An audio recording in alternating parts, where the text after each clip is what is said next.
రాలేదు అధికారులు, పాత వాసనలు ఉన్నాయి, అసలు ఈ ఘటనకు కూడా వైఫల్యం, బాధ్యత రాహిత్యం, లెక్కలేనితనం ఇవన్నీ వినిపిస్తాం.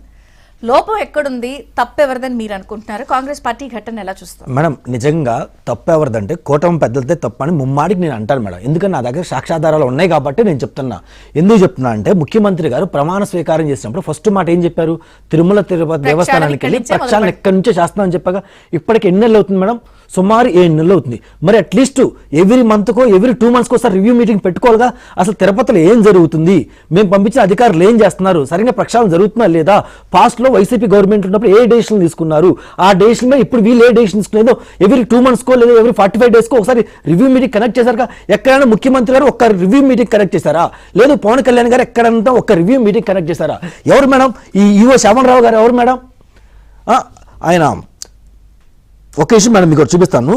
యలమల గారి యొక్క అల్లుడు ఫ్రెండ్ మేడం కావాలని పట్టుబడి నేర్పించుకున్నాడు. నిన్న కాక మొన్న యలమల రామకృష్ణ గారు ఏమన్నారండి, ఒక 2-3 నెలల క్రితం ప్రభుత్వమే అంత ఉంచారు. మరి అలాంటప్పుడు అసలు వీళ్ళ అల్లుడు ఫ్రెండ్ నేర్పించుకున్నప్పుడు అతను ఏం చేస్తున్నాడో కనీసం వీళ్ళకి అవగాహన ఉండాలి కదా. ఆయనగా పట్టుబడి నేర్పించుకున్నాడు. మరి నేర్పించుకున్నప్పుడు ఈయన ఏం చేస్తున్నాడు మరి చెక్ చేసుకోవాలి కదా మేడం. ఇంకపోతే టీడీడీ మెంబర్లు మేడం సుమారు 26 మంది టీడీడీ మెంబర్లు ఉన్నారు మేడం. అందులో బ్రాహ్మణ ప్రకాష్ అన్నాలు ఇలాంటి వాళ్ళు అయితే అక్కడే ఉండి అన్ని పరిశీలిస్తున్నారు, ఒప్పుకుంటా. ఈ 26 మందిలో మేడం 3 గవర్నమెంట్ ఎంప్లాయీస్ పోతే 23 మంది ఉంటారు మేడం. ఈ 23 మంది తిరుమల తిరుపతి దేవస్థానానికి మెంబర్గా వేపిస్తే ఎందుకు వీళ్ళు మెంబర్లుగా వేశారు మేడం? శ్రీవారి సేవ చేసుకోవటానికి ఒక అవకాశం ఇచ్చి వీళ్ళు మెంబర్గా వేశారు. అసలు జనరల్గా బోర్డులో కానీ ఎందుకు ఎవరిని మెంబర్గా వేయాలంటే ఎక్స్పర్ట్స్ ఎవరైతే ఉన్నారో, ఒక సెక్యూరిటీ మెయింటెనెన్స్ కానీ, లేదంటే ఇలా క్రౌడ్ పుల్లింగ్ అయినప్పుడు మెయింటైన్ చేసే వాళ్ళు కానీ, లేదంటే ఫుడ్ సప్లై సంబంధించి ఎక్స్పర్ట్, ఇలాంటి ఎక్స్పర్ట్ బోర్డులు మెంబర్లు వేయాల్సింది వేయకుండా రాజకీయ పునరావాసం కోసం ఎవరికి ఎమ్మెల్యేలు ఎంపీ సీట్లు రాలేదని చెప్పి వాళ్ళ బంధువులకి, వాళ్ళ చుట్టాలకు, వాళ్ళ ఇంట్లో వాళ్ళకి ఈ టీడీడీలో మెంబర్లు వేస్తున్నారు మేడం. సరే వేశారు, వీళ్ళు ఏం చేయాలి? 23 మంది 3 గవర్నమెంట్ ఎంప్లాయీస్ తీసేసిన 26 మందిలో 23 మంది ఏం చేయాలి మేడం? వీళ్ళు ఆ 2 రోజులు మహా అయితే ఏ రోజు పుణ్యకారం ఉంటుంది మేడం? వైకుంఠ ఏకాదశి రోజు, ద్వాదశి రోజు, లేదంటే బ్రహ్మోత్సవాల రోజు ఉంటుంది. పాత పద్ధతిని 10 రోజులు పెట్టే జగన్ గారు అదే చెప్తాను మేడం. సో ఇప్పుడు ఏంటంటే మేడం ఈ 23 మంది ఏం చేయాలి? అప్పట్లో జగన్మోహన్ రెడ్డి గారు 100 మంది సలహాదారులు పెడితే ఈ పెద్ద మనుషులు ఏమన్నారు? అసలు 100 మంది సలహాదారులు దేనికి, వాళ్ళు ఏ సలహాలు ఇచ్చారు, ఆ ఇచ్చిన సలహాలు బయట పెట్టండి. 100 మంది సలహాలు ఇచ్చినా కానీ మీరు ఇంత దరిద్రంగా పాలన ఎందుకు చేస్తున్నారు అని చెప్పి వాళ్ళ మీద ఎగబడ్డారు కదా. ఇప్పుడు 23 మంది మీకు మెంబర్లు ఉన్నప్పుడు వాళ్ళు అసలు ఆ 23 మంది ఈ రోజు వచ్చారు, అలా అటెండెన్స్ చేయించుకున్నారు లేదా? ఒక్కొక్కరికి మీరు ఏ డ్యూటీ చేశారు, ఏ ఒక్క ఇది చేశారు? కొంచెం లిస్ట్ ఉంది మేడం. లేదు ఈ యొక్క పరిపాలన జరుగుతున్నప్పుడు, ఏకాదశి జరుగుతున్నప్పుడు ఇలా బోర్డు మీటింగ్ అని చెప్పి డెసిషన్ ఏం తీసుకున్నారు మేడం? సుమారు ఎన్ని చోట్ల పెట్టారు మేడం? 8 చోట్ల ఈ కౌంటర్లు పెట్టారు మేడం. 8 చోట్ల ఈ కౌంటర్లో 3 కౌంటర్లు వచ్చేసి ఏదైతే టీడీడీ సంబంధించి వాటిలో పెట్టారమ్మా, డెఫినెట్గా ఆ టీడీడీ సంబంధించి పెట్టిన వాటిలో అన్ని కార్యక్రమాలు కానీ లేదా అన్ని సంబంధించి సదుపాయాలు ఉన్నాయి కాబట్టి ఆడ పెట్టిన వాటిలో బాగా జరిగింది మేడం. అది కాకుండా మిగిలిన 5 చోట్ల పెట్టారు మేడం.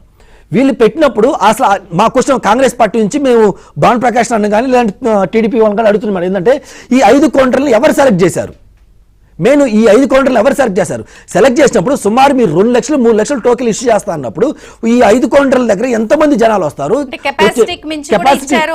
అవును, అసలు ఆ కెపాసిటీ ఎంత ఉంది ఏంది మీరు చెక్ చేస్తున్నారు లేదా? ఆ కెపాసిటీ ఒకవేళ ఇన్ఎక్స్ ఆఫ్ కెపాసిటీ వస్తే మీరు ముందేం చేస్తున్నారు? అక్కడ ఒక ఆఫీస్ ఎవరో ఒకరిని ఆ యొక్క ఏదైతే పెట్టారో దానికి పెట్టినానికి ఎవరో ఒకరు ఒక ఇన్ఛార్జ్గా పెట్టాక మరి ఆ ఇన్ఛార్జ్ ఏం చేస్తున్నారు? ఇన్ఎక్స్ ఆఫ్ వచ్చిందా? ఏ అధికారులకి ఇన్ఫర్మేషన్ ఇచ్చారు లేదా? మరి ఇన్ఫర్మేషన్ ఇచ్చి ఏం చేస్తుంటారు? కనీసం ఆడ ఫుడ్ సప్లై సరిగ్గా లేదు, వాష్రూమ్ సప్లై సరిగ్గా లేదు. చిన్న పిల్లల్ని వేసుకొస్తే ఆ చిన్న పిల్లలు పడుకోవడానికి కనీసం ప్రాపర్ సదుపాయాలు లేకుండా ఈ 5 కౌంటర్లు మీరు ఎలా యాక్సెప్ట్ చేశారు? మెయిన్ ఆ 5 కౌంటర్లు సీసీ కెమెరాలు ఉంటాయి కదా, మరి ఆ సీసీ కెమెరా ఫుటేజ్ ఇప్పుడు దాకా బయటకు వచ్చిందా మేడం? ఇప్పుడు వీళ్ళని అంటాం కాదు, తప్పు మీ దగ్గర ఉంది, అది మీరు ఒప్పుకోవాలి. ఎందుకంటే 7 నెలల నుంచి అది జరుగుతుంటే కనీసం మీరేం చేస్తున్నారు? అధికారులు మాట ఇంట్లో వాళ్ళు మీ ఇంట్లో బంధువులా మీ చుట్టాలా తీసి పక్కనేయండి. ఎందుకు ఇది అవుతారు? వెంటలే అంటే కనీసం ముఖ్యమంత్రి గారి దగ్గర మధ్యలో వెళ్ళడానికి ఒక ఉన్నన్నారు ఎవరు కొంతమంది ఏజెంట్లు ఉన్నారు, వాళ్ళు పాయింట్లు అన్నారు. పాయింట్ డైరెక్ట్ ముఖ్యమంత్రి గారు బయటకు వచ్చి ప్రెస్ మీట్ పెట్టలేదు. అంటే తిరుమల తిరుపతి ఇందాక విద్యాసాగర్ గారు అటెండర్ కూడా మాట్లాడట్లేదండి అన్నారు. మరి సరే అవును, నిజంగా వీళ్ళు అన్నట్టే పాత వాసనలు ఇంకా వాళ్ళకి పాలలేదు. ఇందో గవర్నమెంట్ మారినా కానీ పాత వాళ్ళు వైసీపీ వాళ్ళు పరిపాలన చేస్తున్నారు. నేనే చెప్తున్నా కదా, వైసీపీ వాళ్ళకి ఇప్పటికీ పనులు అవుతున్నాయి. వైసీపీ వచ్చిన రికమెండేషన్ లెటర్లతో ఇప్పటికీ రన్ అవుతుంది. మరి ఇంత తెలిస్తే 7 నెలల నుంచి మీరు ఏం చేస్తారు? ఈ చిన్న విషయాన్ని మీరు ఎందుకు పసిగట్టలేకపోతున్నారు? మరి ఇంత చిన్న విషయంలో వైసీపీ మాట్లాడుతున్నారు. కనిపెట్టలేకపోవడం కూడా వైఫల్యమే.